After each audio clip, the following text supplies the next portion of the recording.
This is from Cox Richardson. On ABC's This Week, Representative Steve Scalise, Republican Louisiana, refused to admit that Democrat Joe Biden had legitimately won the 2020 presidential election. It's hard to overestimate how dangerous this lie is. It convinces supporters of the former president that they are actually protecting American democracy when they fight to overturn it. Jessica Watkins is one of 9 members of the right-wing paramilitary group, the Oath Keepers, indicted for their actions on January 6th. Her lawyer told the court that Watkins behaved as she did because she believed that then-President Trump would use the military to overturn what he falsely insisted was the rigged election. This is a direct quote from her lawyer. However misguided her intentions were not in any way related to an invitation to overthrow the government, but to support what she believed to be the lawful government. She took an oath to support the Constitution and had no intention of violating that oath. Watkins claims that she was given a VIP pass to the pro-Trump rally, had met with Secret Service agents, and was charged with providing security for the leaders of the marching to the Capitol from January 6th rally by Donald Trump. Supporters of the former president are portraying the deadly attack on the Capitol on January 6th as a legitimate expression of anger over an election which states did not follow their own rules. This is a lie. The lie that Donald Trump hopes will resurrect their lost power.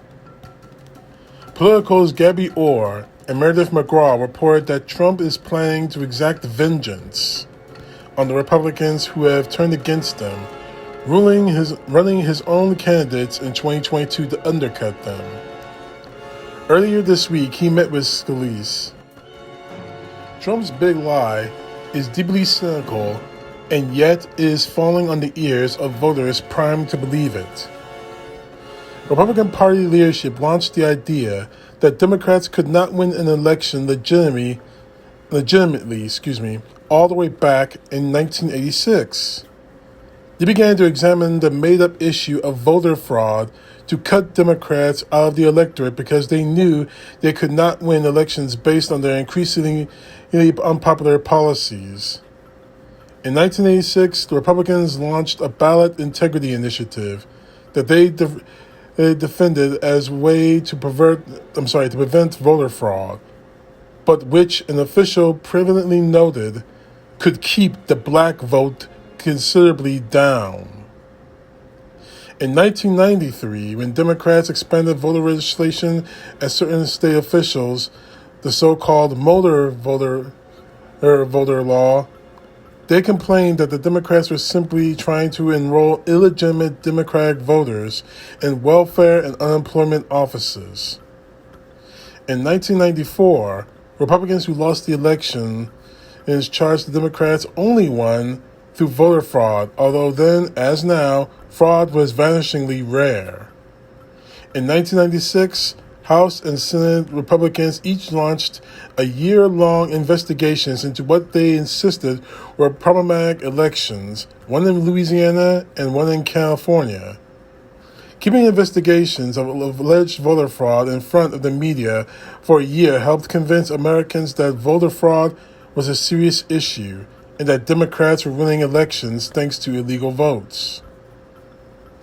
In 1998, the Florida legislature passed a voter ID law that led to a purge of voters from the system before the elections of 2000, resulting in what the United States Commission on Civil Rights called, and I quote, an extraordinarily high and inexcusable level of disenfranchisement, particularly in Democratic African American voters. After 2000, the idea that Democrats could win only by cheating became an enrage in the Republican Party as their increasingly rightward side made increasing numbers of voters unhappy with their actual policies. Rather than moderating their stance, they suppressed the votes of their opponents.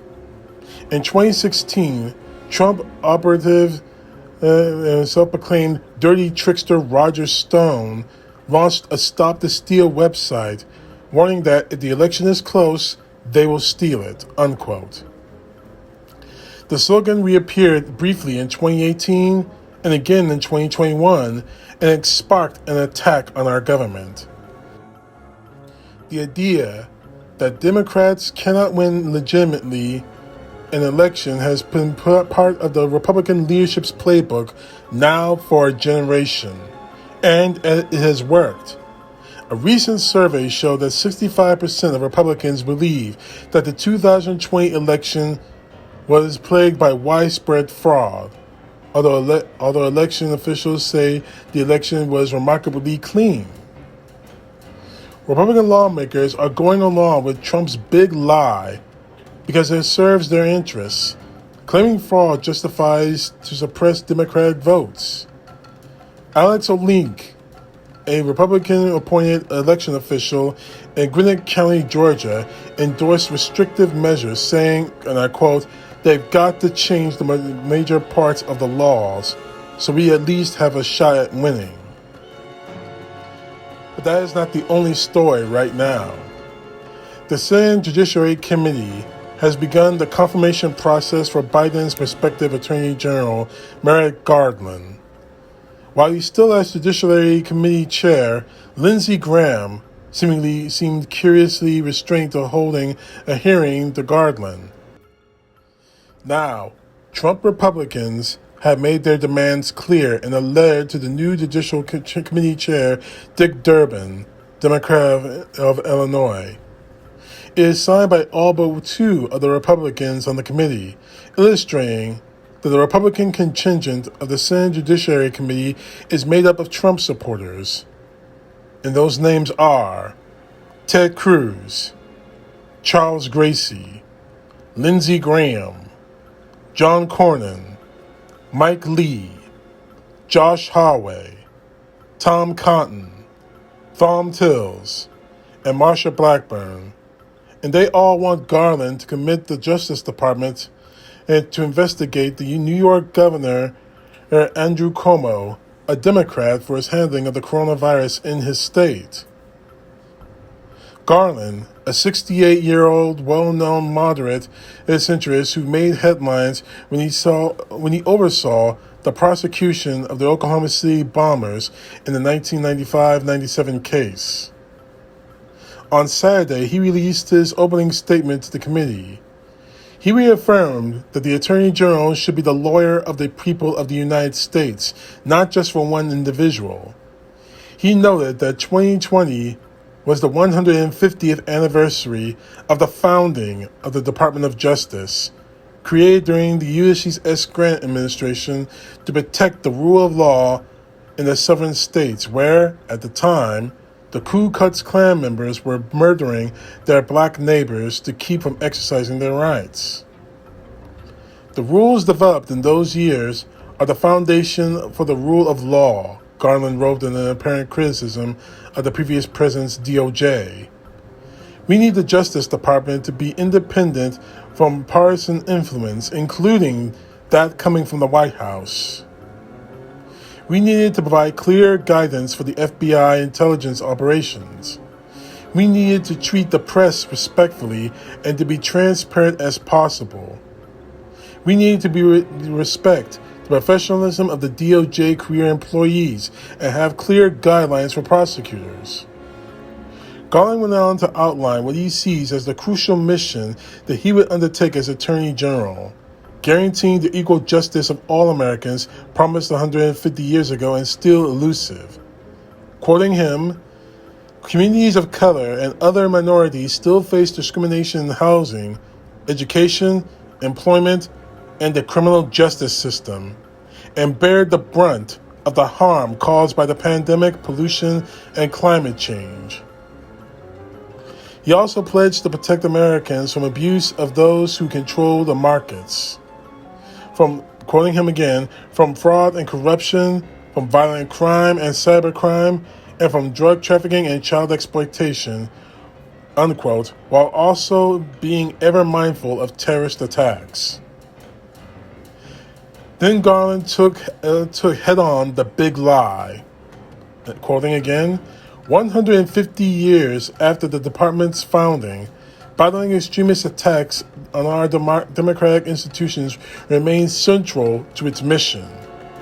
If confirmed, quoting him, I will supervise the prosecution of white supremacists and others who stormed the Capitol on January 6, a heinous attack that has sought to disrupt a cornerstone of our democracy, the peaceful transfer of power to a newly elected government. And that's part of the reason why we have to confirm him as the new Attorney General. Right now, the Department of Justice is in a very huge tailspin. After 4 years of the DOJ acting as Donald Trump's personal lawyers, rather than and the arbiters of the United States Constitution and the law of the land, we need someone to return the credibility of the DOJ. Now, I'm not saying that Merrick Garland's the right man for the job, but quite honestly, considering where we are now, he may be the only man for the job. Now, that last paragraph I read from Ms. Richardson's statement, hoping that if he gets selected, that he'll start prosecutions and investigations into what happened on January 6th. That's what we need right now. It's bad enough that the Republicans in the Senate let Donald Trump go. It's bad enough that they've said January 6th doesn't matter. Who cares? Because that's exactly what the Senate did when they let Trump off the hook. At this point, and right now, at this point, the Republican Party is now in a very huge microscope. Now, I'm not saying they should confirm him, but here's the thing. What if they don't confirm him? What if the Senate Republicans, let me put it that way, say, no, we don't want him? What's the message they're going to be sending? That they don't really care about justice or the rule of law. They've already shown that plenty of times. So the ball's in your court, Senate Republicans. The Republicans that Ms. Richardson named in her article here, especially Ms. Lindsey Graham and Rafael Cruz and the young boy Josh Hawley. You say you're for the law? Now's your chance to show it. CTP, know the truth. God bless. Peace to the left, justice to the right.